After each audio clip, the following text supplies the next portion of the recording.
Здравствуйте, дорогие ребята! Меня зовут Айгуль Курманова, и сегодня я продолжу рассказ о чудесной области Кыргызстана, об Иссык-Кульской области, продолжая читать книгу «Кыргызстаныбызды кыдырабыз». Всем, наверное, известно, что Иссык-Кульская область является одной из самых красивых областей нашей страны. Там красивейшие горные вершины Алато, жемчужина нашей страны озеро Иссык-Куль. Там и беркуты, и очень богатая флора и фауна. И там есть очень интересные оранжевые солнечные ягодки, которые называются облепиха. Обо всем об этом вы узнаете прямо сейчас. А дальше знакомить с Кыргызстаном вас будет мой хороший друг и коллега Эркин Рыскулбеков. По этой ссылке, которая сейчас появится на вашем экране, совсем скоро выйдет ролик об области нашей страны, в которой обитают самые необычные из всех необычных животных. Это Нарвинская область. Так что ждите. На осенних каникулах, как и обещали родители, мы собрались на Иссык-Куль. Мы поехали на нашей машине. Всю дорогу мама рассказывала нам про озеро Иссык-Куль. Иссык-Куль – большое озеро. На его побережье расположились 3 города и 193 села. Чтобы объехать Иссык-Куль на машине, нужно 10 часов, а на велосипеде около 2 дней. Глубина озера в некоторых местах достигает 700 метров. Это как высота 200-этажного дома. Представляете, как это глубоко?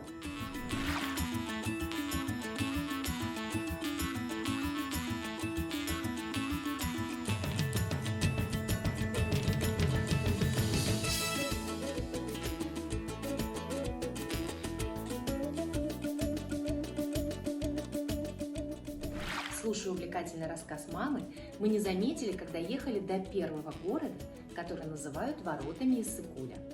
Это город Балыкчи. Отсюда до города Каракол, на противоположном краю озера, мы ехали почти целый день. По дороге мы останавливались полюбоваться озером, иногда прогуливались.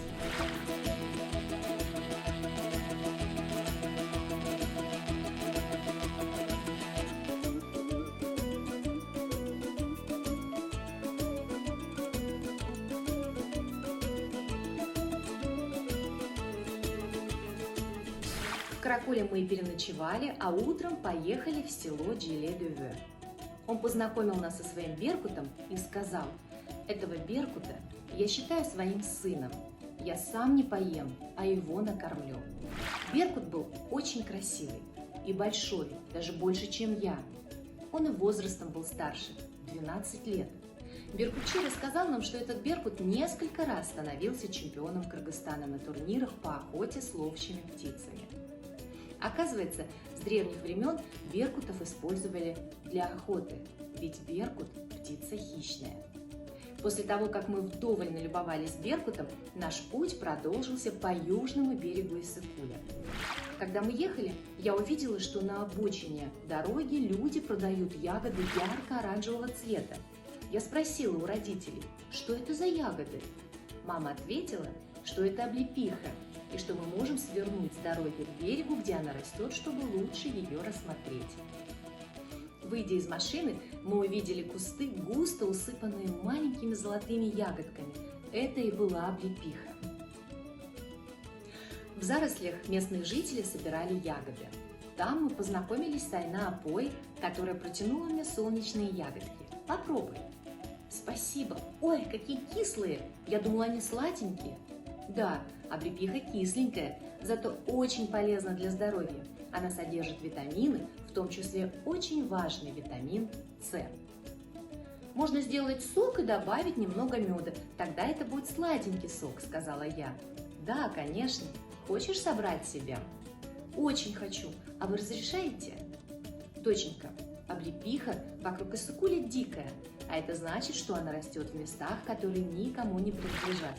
Никто за ней не ухаживает, и поэтому все, кто хочет, могут собирать ягоды. Ух ты, как это здорово! Да, с одной стороны это очень хорошо, а с другой плохо. Почему? Потому что люди, вместо того, чтобы срывать каждую ягодку или аккуратно срезать ветки, ломают их. Растения потом болеют и на следующий год уже не плодоносят.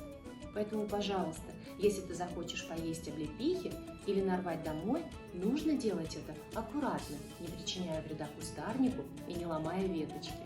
Конечно, Айна-апа, я буду очень аккуратна. Кусты облепихи колючие, будь осторожна, постарайся не поранить себя, это тяжелый труд. Зато потом дома можно будет сделать из облепихи масло, варенье или сок. Вот здорово! Мама, папа, Бекджан и я все вместе принялись собирать ягоды. Через час усердного труда у нас была всего маленькая чашечка облепихи и сильные исцарапанные руки. К нашему удивлению, Айна-апа собрала 2 полные чашки и ни разу не поцарапалась.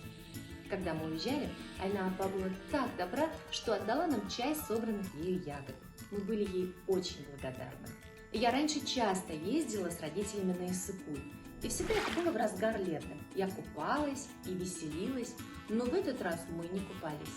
И мне этого даже не жаль, потому что я так много узнала о самом озере, посетила новые места, познакомилась с Беркутчи и его беркутом, собирала облепиху, узнала, что облепиха помогает очищать воды Иссык-Куля. Это часть экосистемы нашего любимого озера. Я поняла, что Иссык-Куль – это не просто вода и пляж для отдыха. Это целый мир, мир природы.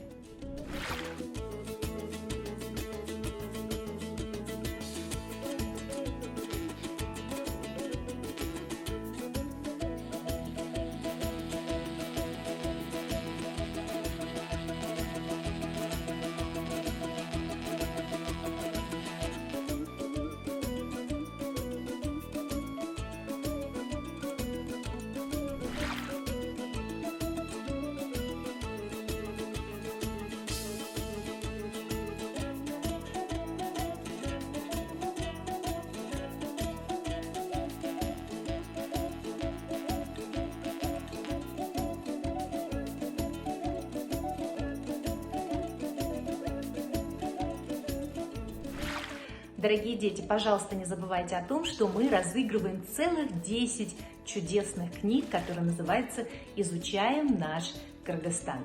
Для того, чтобы стать счастливым обладателем одной из этих 10 книг, вы должны разместить в любой из социальных сетей какую-нибудь красивую или необычную фотографию, на которой изображена одна из достопримечательностей Иссык-Кульской области, но кроме тех, о которых я рассказала.